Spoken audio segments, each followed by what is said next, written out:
1 plus 1 gives us 2. And 25 times 2 equals 50. So 50 divided by 50 is just 1. But this answer is not correct. Because according to the order of operations, first we have to do parentheses, then exponents, then multiplication or division, and finally addition or subtraction. Remember that multiplication and division have equal priority and we have to work from left to right. And the same applies to addition and subtraction.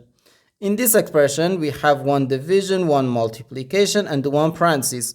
Inside this parenthesis, we have one addition. Here we have a multiplication. Because in mathematics, when a number is placed next to parentheses, it means multiplication, and we usually don't write the multiplication sign for brevity. Okay, so according to the PEMDAS, first we have to do this parentheses, then this division, and finally this multiplication. If we do this multiplication before this division, it is wrong.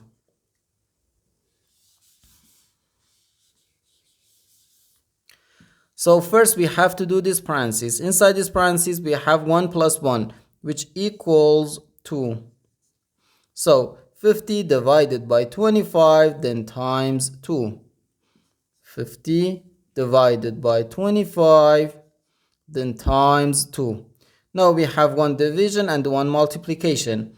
As I said, multiplication and division have equal priority and we have to work from left to right. So here first we have to do this division. 50 divided by 25, which equals 2.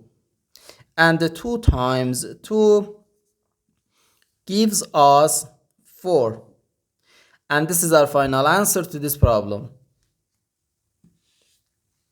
The correct answer is 4.